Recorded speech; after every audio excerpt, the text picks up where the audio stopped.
Hello friends, welcome to our YouTube channel. आज के इस वीडियो में हम क्वेश्चन नंबर 22 डिस्कस करेंगे। क्वेश्चन नंबर 1 to 21 मैंने ऑलरेडी पढ़ा दिया हुआ है। अगर आपने नहीं देखा है तो मेरे चैनल पे जाइए, प्लेलिस्ट बनी हुई, आप वहाँ से जाकर के मोस्ट इंपॉर्टेंट क्वेश्चन देख सकते हैं। ठीक, क्वेश्चन नंबर 22 2010 में पूछा गया था। इसमें पूछा गया था state and prove Gauss law in gravitation होता क्या है।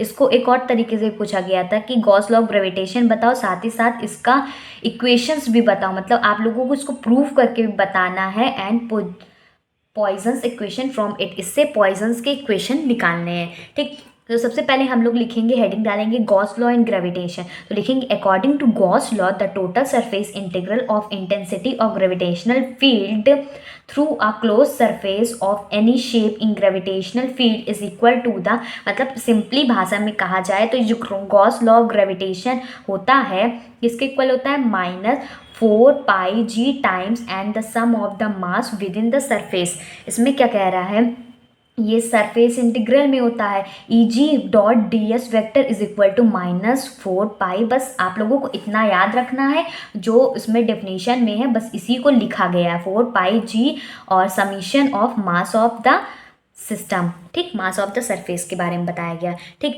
इसमें और एक चीज़ लिखेंगे कि if no mass within the surface, अगर सरफेस के अंदर कोई भी मास नहीं हो, मास 0 हो, देन उसका फॉर्मूला क्या होगा, ये गॉस इक्वेशन है। ठीक, integral close integral Eg.ds is equal to हमारा 0 हो जाएगा। ठीक, ये गॉस इक्वेशन के नाम से भी जाना जाता है। अगर टोटल मास जो होगा कैपिटल M होगा, तब हमारा क्या होगा, जब टोटल मास कैपिटल M होगा तो close integral Eg.ds is equal to -4πgm, ये क्या होगा, पॉइजन्स इक्वेशन है। इससे हमें इसको डेराइव भी करना है, तो मैं आप लोगों के लिए इसके प्रूफ भी लेके आई हूँ। सबसे पहले हम एक क्लोज सरफेस को कंसीडर करेंगे एज क्लोज सरफेस। ठीक, इंक्लोजिंग मास m, जिसमें मास m है, and an area element ds, और एक हमारा एरिया एलिमेंट है, ये हमने एक क्यूब टाइप का बना लिया है क्योंकि ज़रूरत पड़ेगी। फिर एक जो एलिमेंट है हमारा ds है टू द सरफेस के लिए।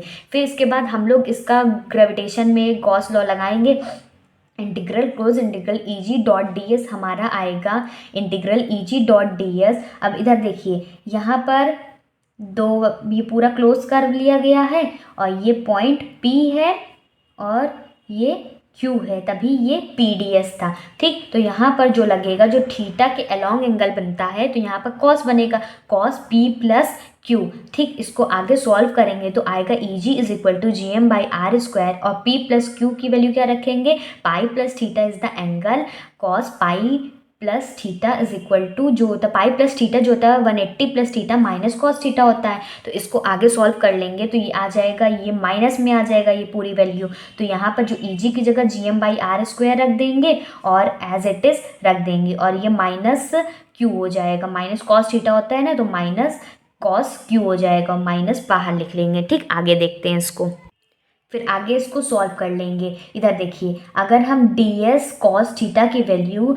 d और ओम लिख लेते हैं उसकी जगह पर, तो उसकी जगह पे लिख लिए, और इंटीग्रल dw जो हमारा वर्क डन होगा वो हमारा 4π के इक्वल होता है, तो इसको बस रख के सॉल्व कर देना है। इसकी वैल्यू रखेंगे तो ये आएगा -4πgm, यहाँ पर वैल्यू रख दिया। ठीक, if large number of mass, अब बहुत सारे मासेस लग रहे हैं तो इसका टोटल फॉर्मूला समीशन में होगा। तो ये हमारा पॉइजन्स रेशियो था। होप आपको ये क्वेश्चन समझ में आया होगा। नहीं समझ में आया तो आप एक बार अच्छे से देख लीजिए, इसको लिख लीजिए, साथ ही साथ एक बार प्रैक्टिस कर लीजिए, आप लोगों को अच्छे से समझ में आ जाएगा। नए हैं तो चैनल को सब्सक्राइब कर लीजिए, वीडियो को लाइक और शेयर कर दीजिए। Goodbye and stay safe.